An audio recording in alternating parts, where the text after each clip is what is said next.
Hello, good morning everyone. তোমরা সবাই কেমন আছো? আমার নতুন একটা ব্লগে সকলকে স্বাগত জানাই। আজ সোমবার, এখন বাজে 5:30। আমি ঘুম থেকে উঠে পড়েছি আর আজকে বাইরের আবহাওয়াটা খুব সুন্দর। তোমরা শুনতেই পাচ্ছ যে কত ধরনের পাখি কিচিরমিচির করছে। আর হঠাৎই দেখতে পেলাম যে নেউল দেখে আমি একটু স্বস্তি পেলাম। স্বস্তি কেন পেলাম সেটা পরে বলছি। এখন আমি ব্রাশটা করে নিই। ব্রাশ করে নিয়ে গ্রিন টি নিয়ে চলে এসেছি। একটু এখানে ছবি এবং ভিডিও তুলছিলাম, দেখলাম যে ঠিক ভালো করে আসছে না, তাই আমি পাশে আরেকটা জানালায় চলে গেলাম, এখানে একটু ভিডিও নিলাম। তো এবার তোমাদের বলি যে নেউল দেখে আমি কেন স্বস্তি পেলাম। আসলে আমি যেখানে জিমে যাই সেখানে একটা দাদার মুখে শুনেছি ওদের পাশের ফ্ল্যাটে 4th ফ্লোরে জানালা হয়ে সাপ ঢুকে গিয়েছিল। সেই থেকে আমার মনের মধ্যে একটা ভয় কাজ করে। আর এখানে যেই দেখলাম যে নেউলের আনাগোনা, তো আমার মধ্যে একটা স্বস্তি কাজ করলো, কারণ যেখানে নেউল থাকে সেখানে সাপ আসে না। তো এছাড়া আমার অন্য একটা কারণে সাপের প্রতি আমার ভয়, সেটা অন্য কোনো দিন সময় হলে শেয়ার করব।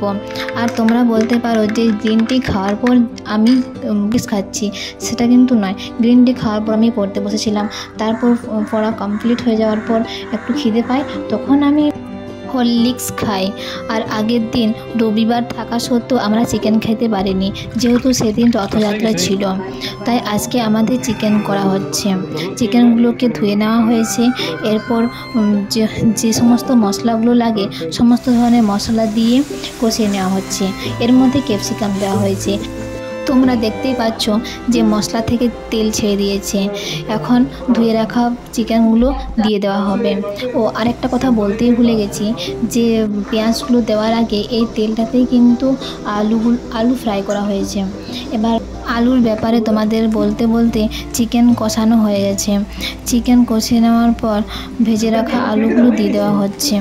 ভেজে আলুগুলো দিয়ে দেওয়ার পর কিছুক্ষণ কষিয়ে নিয়ে জল দিয়ে দেওয়া হবে। পরিমাণ মতো জল দিয়ে ঢাকা চাপা দিয়ে রাখতে হবে, ওই 15-20 মিনিট মতো। তো ঢাকা চাপা দিয়ে এই দেখো আমাদের ফাইনাল রেজাল্ট। কতটা ইয়াম্মি হয়েছে রান্নাটা।